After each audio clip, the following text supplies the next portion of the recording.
Assalamualaikum warahmatullahi wabarakatuh. Saya akan menjelaskan mengenai Kerajaan Malaka. Kerajaan Maritim Malaka. Kerajaan Maritim Malaka merupakan kerajaan yang berdiri pada awal abad ke-15 yang berkembang menjadi salah satu kerajaan maritim yang berpengaruh di Asia Tenggara.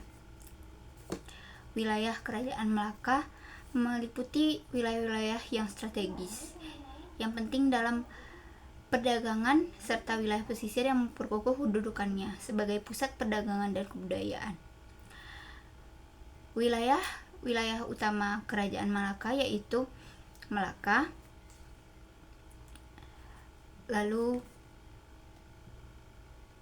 pesisir Tanah Melayu. Mereka menguasai beberapa kawasan pesisir di semenanjung Tanah Melayu yang menjadikannya pusat maritim penting dengan kemasukan berbagai perdagangan dari dunia luar.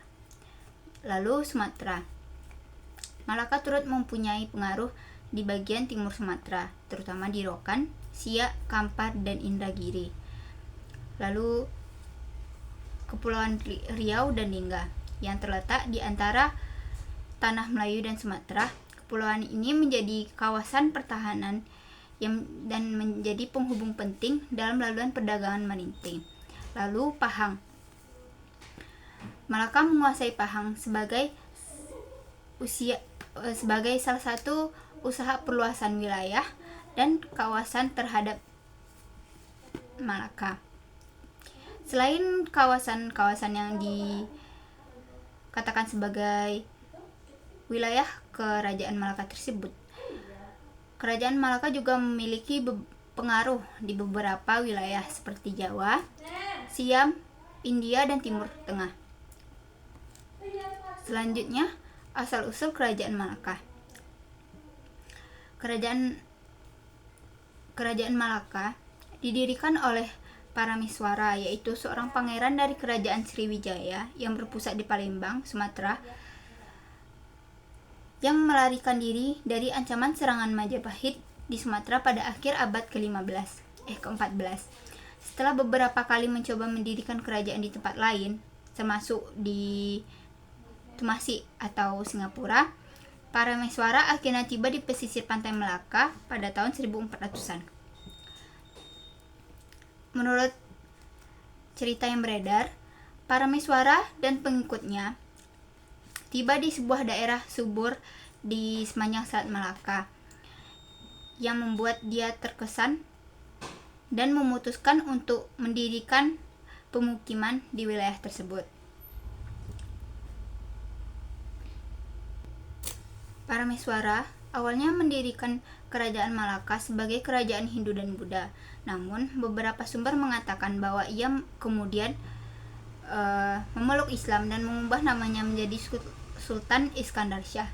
Namun, terdapat perbedaan pendapat mengenai kapan pastinya Paramiswara ini memeluk Islam. Dan hal tersebut juga berpengaruh terhadap penerimaan Islam di Malaka semenjak berpindahnya Sultan Iskandar Shah.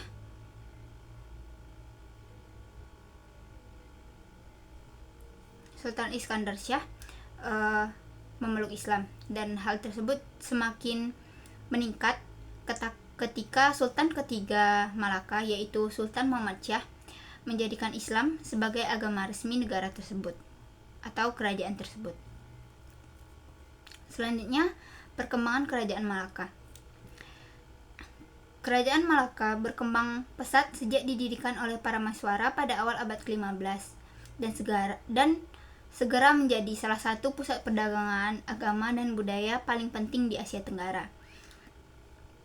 Kerajaan Malaka berkembang pesat karena lokasinya yang strategis di Selat Malaka yang merupakan jalur perdagangan utama antara Tiongkok dan Hindia. Keberadaan Malaka sebagai pelabuhan dagang internasional menarik pedagang dari berbagai wilayah, termasuk Tiongkok, India, Timur Tengah, dan Nusantara. Kerajaan ini menawarkan fasilitas dan keamanan bagi para pedagang seperti gudang, penyimpanan barang, peraturan perdagangan yang adil, dan serta perlindungan dari bajak laut. Malaka juga memberlakukan sistem cukai rendah yang mendorong lebih banyak pedagang untuk berdagang di sana. Sebagai hasilnya, Malaka tumbuh menjadi pelabuhan kosmopolitan di mana berbagai bahasa, budaya, dan barang diperdagangkan. Selanjutnya, Islam mulai berkembang di Malaka ketika para meswara atau sultan-sultan penerusnya memeluk agama Islam. Sultan Muhammad Shah, Sultan ketiga Malaka, menjadikan Islam sebagai agama resmi kerajaan. Dengan Islam sebagai agama resmi, Malaka menjadi pusat penyebaran agama Islam dan budaya Islam di Asia Tenggara, khususnya Nusantara. Para ulama dan pedagang dari Arab datang ke Malaka untuk menyebarkan agama Islam melalui perdagangan, pernikahan dengan penduduk lokal. Malaka juga berperan sebagai pusat pendidikan Islam dengan banyaknya masjid, madrasah, dan sekolah agama yang didirikan. Malaka kemudian menyebarkan agama Islam ke wilayah-wilayah lain seperti Jawa, Sumatera, Kalimantan, dan kepulauan di sekitarnya. 3. Sistem pemerintahan yang tertata. Kerajaan Malaka memiliki sistem pemerintahan yang tertata dengan baik yang meliputi sultan sebagai pemimpin tertinggi dan simbol kekuasaan, lalu bendahara yang mengurus administrasi dan keuangan kerajaan serta menjadi penasihat sultan, lalu laksamana yang memimpin angkatan laut dan menjaga keamanan laut dari ancaman bajak laut dan musuh luar, lalu yang keempat adalah Syah Bandar yang bertanggung jawab atas urusan pelabuhan dan perdagangan. Setiap kelompok pedagang seperti dari Tiongkok, India, atau Jawa memiliki Syah Bandar khusus untuk mengurus kebutuhan dan masalah mereka. Struktur pemerintahan ini membantu memastikan bahwa Malaka dapat menjalankan fungsinya sebagai pusat perdagangan dan pemerintahan secara efektif. Yang keempat, hubungan diplomatik dengan kerajaan lainnya.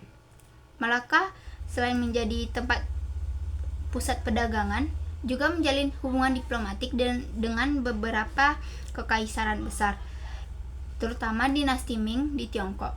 Sultan Malaka mengirimkan utusan ke Tiongkok dan membentuk aliansi yang kuat dengan dinasti Ming. Hubungan ini sangat penting karena Tiongkok mendukung Malaka dan memberikan perlindungan dari ancaman kerajaan-kerajaan lain seperti Majapahit dan Siam.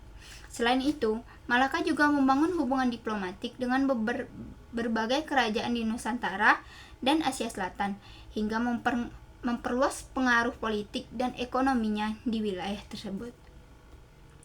Karena posisinya yang strategis, Malaka menjadi tempat bertemunya berbagai budaya dari penjuru dunia, termasuk Melayu, Arab, Tiongkok, India, dan Eropa. Perpaduan budaya ini memperkaya kehidupan masyarakat Malaka yang terlibat dalam arsitektur, pakaian, bahasa, dan makanan.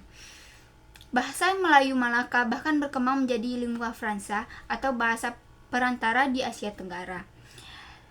Selanjutnya, kemunduran Kerajaan Malaka dan penaklukan oleh Portugis. Kerajaan Malaka mulai menurun ketika Portugis yang saat itu sedang memperluas kekuasaannya di wilayah Asia datang ke Malaka pada awal abad ke-16.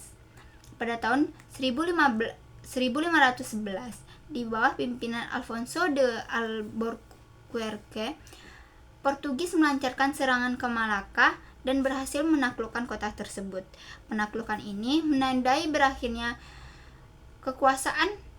kejayaan Malaka sebagai pusat perdagangan utama di Asia Tenggara pada saat itu. Setelah penaklukan oleh Portugis, banyak pedagang beralih ke pelabuhan di kawasan Nusantara seperti Aceh, Banten, dan Johor. Namun, pengaruh budaya dan agama dari kerajaan Malaka terus hidup di wilayah Malaka dan memiliki dampak jangka panjang terhadap kebudayaan Melayu dan perkembangan Islam di Asia Tenggara. Selain itu, melemahnya kekuatan kerajaan dan sultan yang kurang cakap dalam memimpin dan kehidupan di kerajaan yang berfoya-foya juga menjadi penyebab lain runtuhnya kerajaan ini.